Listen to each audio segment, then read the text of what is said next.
আদিল মোহাম্মদ তাসিফ লিখেছেন, ধর্ম বিষয়ে ছাড়া এবার এসএসসি পরীক্ষা হবে, নৈতিকতার চূড়ান্ত অবক্ষয়ের সময় ধর্ম পরীক্ষা না থাকাটা কেমন? খুবই গুরুত্বপূর্ণ প্রশ্ন। ধর্ম পরীক্ষা নাই এসএসসিতে, এটা কোনোভাবেই গ্রহণযোগ্য হতে পারে না। যদি করোনা কারণে সংক্ষিপ্ত সিলেবাসে পরীক্ষা হয়ে থাকে তাহলে অন্য সব সাবজেক্ট যদি সংক্ষিপ্ত হয়ে থাকে এটাও হতে পারে, অন্য কোনোটা বাদ দেওয়া যেতে পারে, ধর্মশিক্ষা বাদ দেওয়া উচিত নয়। সমাজে যে নৈতিক অবক্ষয় আমরা দেখতে পাচ্ছি চতুর্দিকে, কয়েকদিন পরপরই আমরা দেখি যে মানুষের মধ্যে এমন সব প্রবণতা দেখা যাচ্ছে যেগুলো পশুর মধ্যেও দেখা যায় না, এবং ভোগবাদের মধ্যে মানুষ এতটাই হাবুডুবু খাচ্ছে, ত্যাগের ন্যূনতম মানসিকতা মানুষের মধ্যে নাই।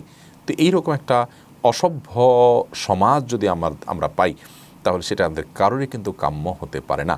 শিক্ষার্থীদের মধ্যে ধর্মীয় শিক্ষা, নীতিনৈতিকতা, ধর্মীয় মূল্যবোধ এর চর্চা যদি না থাকে এবং সে শিক্ষা এবং জ্ঞান যদি তাদেরকে না দেওয়া হয় তাহলে সেক্ষেত্রে তাদের কাছ থেকে কখনো ভালো মানসিকতা, ভালো এবং উন্নত চরিত্র এটা আমরা আশা করতে পারি না। বিধায় অবশ্যই আপনার এসএসসি পরীক্ষা বা সময়ের পরীক্ষাতে ধর্মশিক্ষা বাদ দেওয়ার সিদ্ধান্তকে কোনোভাবেই আমরা অ্যাপ্রিসিয়েট করতে পারি না, বরং এর বিরুদ্ধে আমরা এটাকে পরিবর্তন করার সিদ্ধান্তকে আমরা আবেদন জানাবো।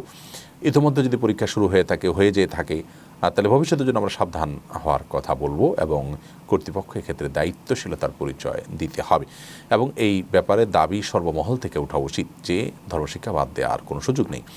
অনেক শিক্ষা প্রতিষ্ঠানে এবং অনেক আপনার শ্রেণীতে শিক্ষার্থীদের ধর্মশিক্ষার গুরুত্ব আজকাল কমে যাচ্ছে, কমিয়ে ফেলা হচ্ছে। এটি গর্হিত বিষয়, আর এটির বিরুদ্ধে আমাদের সবাইকে কথা বলতে হবে, কারণ আমাদের সন্তান আমাদের ভবিষ্যৎ, তাদেরকে মানুষ আকারে মানুষ হিসেবে গড়ে তোলাটা আমাদের সবচেয়ে বড় প্রয়োজন, সবচেয়ে বড় নিড। সে বিষয়টি আগে আমাদের খেয়াল করতে হবে।